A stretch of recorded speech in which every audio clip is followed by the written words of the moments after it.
આ સ્થાનિક સ્વરાજ્યની ચૂંટણીમાં જો સૌથી વધારે ચર્ચામાં કોઈ જગ્યાની ચૂંટણી રહી હોય તો એ ગોંડલ છે, કારણ કે ગોંડલમાંથી દરરોજ એવા નિવેદનો સામે આવી રહ્યા છે કે જે અનેક સવાલો ઊભા કરે છે ભાજપની સામે, એની સાથે સાથે આમ આદમી પાર્ટીની સામે, કોંગ્રેસ પણ પ્રયાસ કરી રહી છે કે આગળ આવે. પરંતુ આ તમામ ચર્ચાઓની વચ્ચે હવે ફરી એકવાર એક સવાલ ઊભો કરવામાં આવ્યો છે ગોંડલમાં બોગસ મતદાનને લઈને. શું છે સમગ્ર મામલો, એની વિગતે ચર્ચા કરીશું. નમસ્કાર, હું છું ઉજ્જવલ અને આપ જોઈ રહ્યા છો નિર્ભય ન્યૂઝ. ગોંડલમાંથી તમામ બાબતો સામે આવી, એ પછી ક્યાંક ને ક્યાંક હોબાળો હોય તો કોંગ્રેસના આગેવાનો એ આખી બાબત, જે ફોર્મ ખેંચવાનો દિવસ હતો એ દિવસે બબાલ થઈ હતી.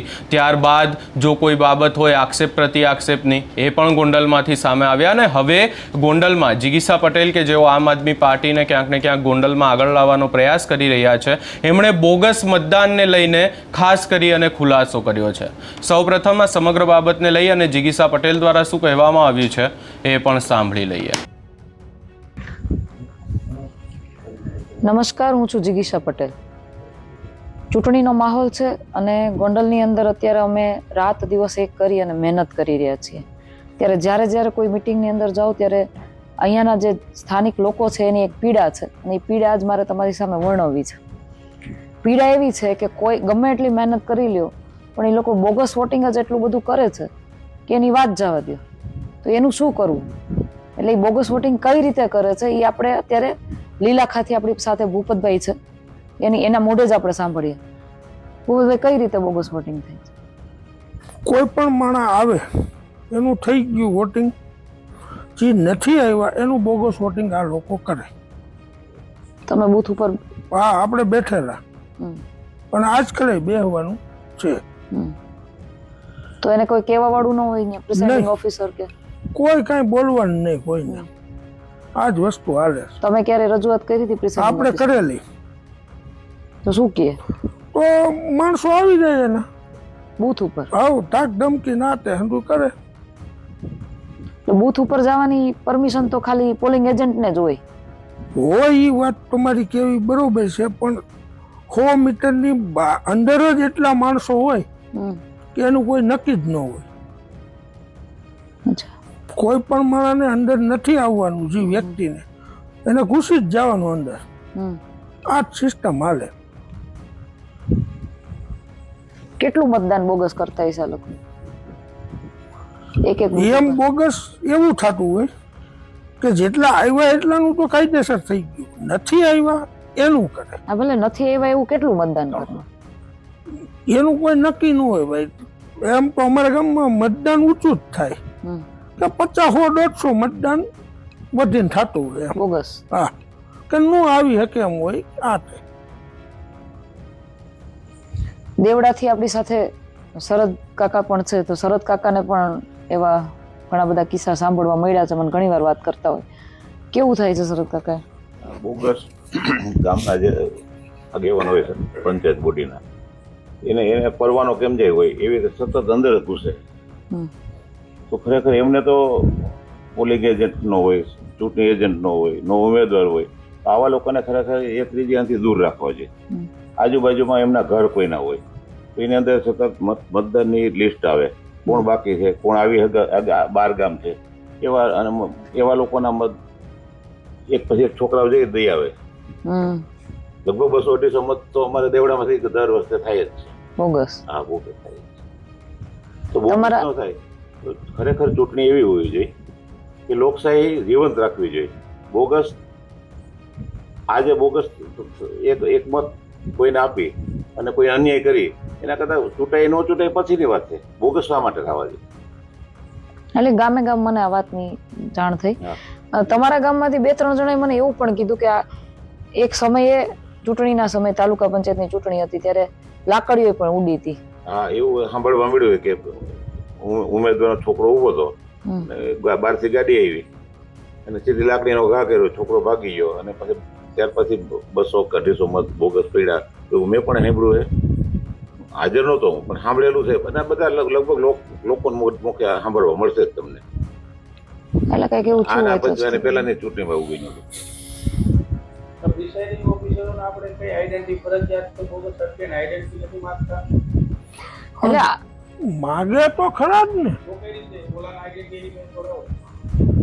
આઈડેન્ટિટી કોઈ આવી જ જાય ઓટોમેટિક.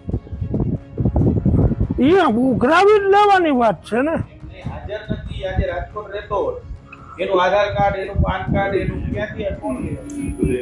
હા, લેતા જ નહીં. હા, પોલિંગ એજન્ટોને પણ ઓફિસર પણ એને કઈ કહેતા નથી ને, એમ ટૂંકમાં એનો મતલબ એવો થયો કાં તો એની હારે ભળેલા છે કાં તો દબાઈ છે. દબાયેલા છે. ભરેલા છે, બે દબાયેલા. માંથી એક. એ આખું સરકાર આપવું, તારે લઈ આવો 5 માંથી 4 માંથી એક. એટલે કાંઈ ન હોય તો રાશન કાર્ડ ઉપર આ કઈક ડોક્યુમેન્ટ લઈને જાવ તો તમને વોટ નાખવા જ. બરાબર, સાંભળો, એક મિનિટ. આ એવું ભાઈ કે સમજાવું તમને કે જેની તમારી પાસે કઈક એવું પ્રૂફ હોય કે તમે આ માણસ છો તો તમને વોટ નાખવા દે, એવું ચૂંટણી કાર્ડ હોય અથવા રાશન કાર્ડ કે કઈ તમે આધાર કાર્ડ, પાન કાર્ડ કે ગમે તમે લઈને જાઓ. તો બોગસ મત નાખવા જ્યારે આ લોકો ટ્રાય કરે બોગસ મતની, તો એ ક્યાંથી લઈ આવે? ખાલી નામ ઉપર જ દઈ દેવાનું. જરૂર જ નથી પડતી બેન. એનું કઈ પ્રૂફ જ ના જોઈએ. જરૂર જ નથી. તો આ તો પછી અધિકારીની ભૂલ છે ને. હા, એ તો છે જ ને. એમને એને એમ કહેવામાં જ આવે કે ભાઈ તમે decision સાચી દેવા. દબાવવામાં જ આવે. દબાવેલા જ છે, દબાવવામાં ક્યાં આવે? એમની આખી સત્તા હોય શકે ને, કદાચ દબાવવામાં આવે, કદાચ કઈક લાલચ આપી હોય, કઈક તો નકર અધિકારી શું કામ એની ફરજ ન નિભાવે?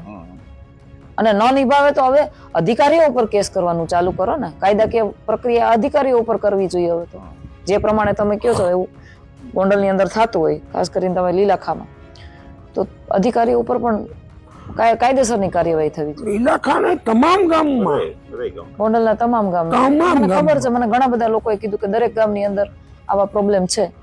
લીલાખાની એકની વાત તમામ ગામમાં થાય છે. એવું નથી લીલાખા જ થાય. અમારે જે ત્યાં તો કોઈ મતદાન કરવા આવતું નથી, છતાં એના મત પડી જાય. તમે મતદાન કરો કે તમારો મત પડી ગયો જવાથી. હા, આવું ચોખ્ખું કહી દે. એટલે આવી પરિસ્થિતિ છે. આ લોકો અહીંયા જીતતા નથી. સતત ને સતત એમ કે છે ને કે લોકો અમને જીતાડે છે. ના, લોકો એને જીતાડતા નથી, એ ધરાર જીતે છે. આ હદની ગુંડાગીરી અહીંયા ચાલે છે, તાનાશાહી જેને કહેવાય. તો પછી ભાઈ ચૂંટણીઓ શું કામ લઈ આવો છો? સ્વઘોષિત જાહેર થઈ જાવ ને કે આ તાલુકાનો સભ્યના, જિલ્લા પંચાયતનો સભ્યના, ધારાસભ્યના, સાંસદ સભ્ય શું કામ લઈ આવો? શું કામ લોકોના પૈસાનું પાણી કરો છો? મારે અધિકારીઓ પણ એટલું સમજાવવું છે, એટલું કેવું છે કે આ લોકશાહીની અંદર તમે આમ જનતાનો પગાર લઈ અને તમે નોકરી કરો છો. તમારી ફરજ છે લોકોની રક્ષા કરવી, લોકો માટે કામ કરવું, લોકોનું કામ કરવું.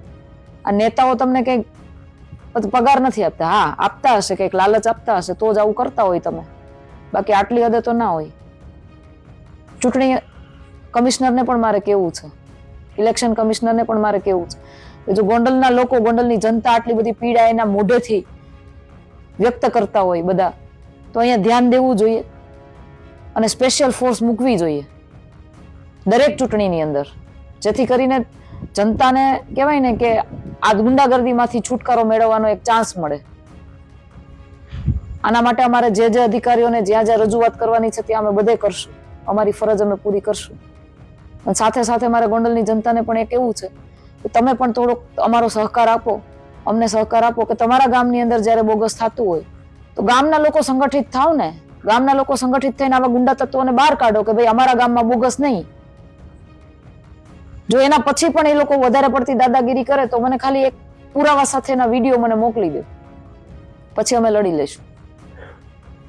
જય હિન્દ, જય ભારત. તમે અહીંયા જિગીસા પટેલને સાંભળ્યા, અને જિગીસા પટેલ બોગસ મતદાનને લઈને પણ બોલી રહ્યા છે ને એની સાથે સાથે અહીંયા ક્યાંક ને ક્યાંક એક બીજી વાતને લઈને પણ ખુલાસો કરવામાં આવ્યો છે ને એ બાબત છે કે કેવી રીતે ક્યાંક ને ક્યાંક સત્તા મેળવવા માટે ભાજપ હાલ ગોંડલમાં પ્રયાસ કરી રહી છે. સામદામ દંડ ભેદની નીતિ આપણે સાંભળ્યું જ છે કે આ ચૂંટણીમાં ચાલી રહી છે, અને હવે આ જે આખો કિસ્સો જિગીસા પટેલ દ્વારા ગોંડલનો કહેવામાં આવ્યો છે એને લઈ તમારો શું અભિપ્રાય છે અમને કમેન્ટ કરી જરૂર જણાવશો, અને અમારી ચેનલ નિર્ભય ન્યૂઝને લાઇક, શેર, સબસ્ક્રાઇબ કરવાનું ભૂલશો નહીં.